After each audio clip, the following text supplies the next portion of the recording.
Hey, how's it going? In this video we're going to be looking at how to create a basic blockchain with Python. You can see my project structuring and the idea about the project here, and we can see our output here below this line. So first of all, we need a class called block, followed by the constructor with arguments previous hash, and hash and data. Then we need to initialize these variables, such as self.previous hash is equal to previous hash, then self.hash is equal to hash, and finally self.data is equal to data. Now this class is pretty much complete. Maybe I should add a function, maybe later. So we're gonna now code our blockchain class, which would add these blocks. So first of all, we're gonna say class blockchain, and then followed by its constructor and a single argument, which is chain, which has a single item, which is genesis function. This genesis function helps us to create a parent element.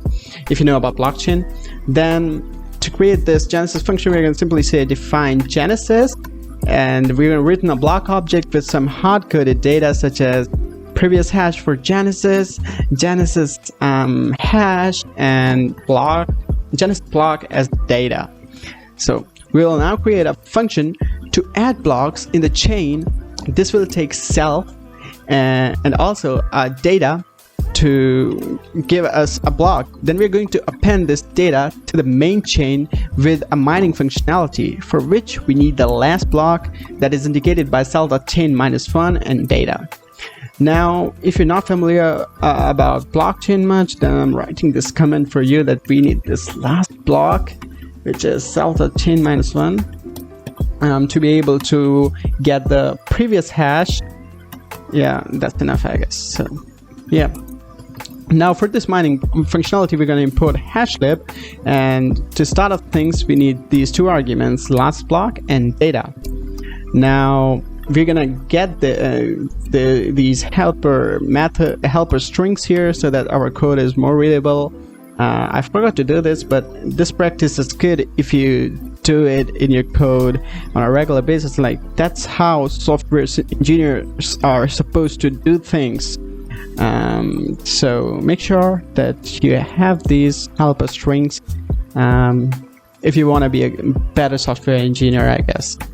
So just the basic stuff about what your class is describing, what your function is describing, so that the next developer that is coming after you, or any other person that is looking at your code, can understand what's really going on. So do that for mine block 2 to be able to mine a block for the blockchain. This is enough. Now for mine block we need to have last hash from the last block. So last block dot hash. Then we're gonna have the new hash been written from the hashlib library using SHA-256 functionality, or encryption method, which takes last hash plus data and encode it to bytes. Then we're gonna again convert it into hexadecimal form. Now we're gonna written a block object having last hash, and our data. So then we're gonna append this to our chain. So that's pretty much it. For the technical part of this implementation, we're ready. Now we just need to add some dummy data to test our code, and I'm gonna just do it right now. If name is equal to main, we're gonna run main. So for that, first of all, we're gonna declare a blockchain object of this blockchain class. Then we're gonna add another block into it with a data Noyle, the name of the channel, and then we're gonna print the blockchain. It's not gonna work. We're gonna look at it by. You can see it doesn't work. It says main.blockchain.object at 0x something something. One way to solve this is using .chain. It would do the work, but it's, I would say, not a good practice. Rather, we can use something called wrapper method, which helps us to print a formatted string whenever we print our object with some formatted data. So here we'll nicely format this. and self.chain. Now it would give us the same result as blockchain.chain. Now we see these block object. We need to introduce this wrapper method in the block class, so the method that I was gonna add earlier, but now you understand why I'm doing that. So yeah, so written f blocks, block is better, and data. So the placeholder for data self.data followed by previous hash, and its placeholder self dot previous hash and finally current hash is placeholder self dot hash.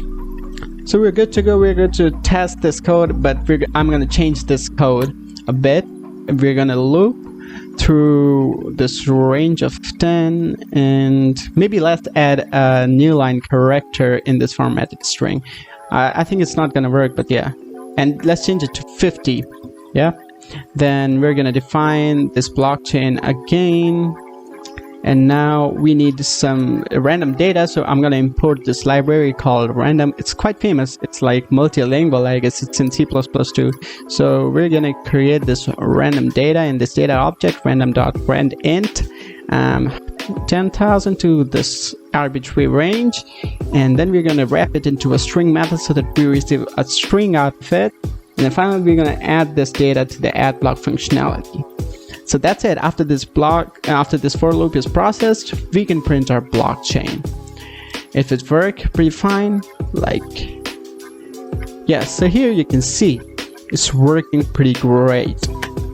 So our /n isn't working, so let's try adding more, even though I'm pretty much sure that it's not gonna work, but yeah, still. So yeah, it's not working still. So yeah, but you can see the whole of our blockchain is working pretty fine. We have previous hashes, last hashes, different data. So maybe add these ends at the last. Maybe we can then get a new line. Blockchain is working fine though, but I want that more clear. Maybe add these at the last. It's not gonna work, but there is no like pain in trying it. It's not gonna work. Oh my god. So, but yeah, that's the end of it.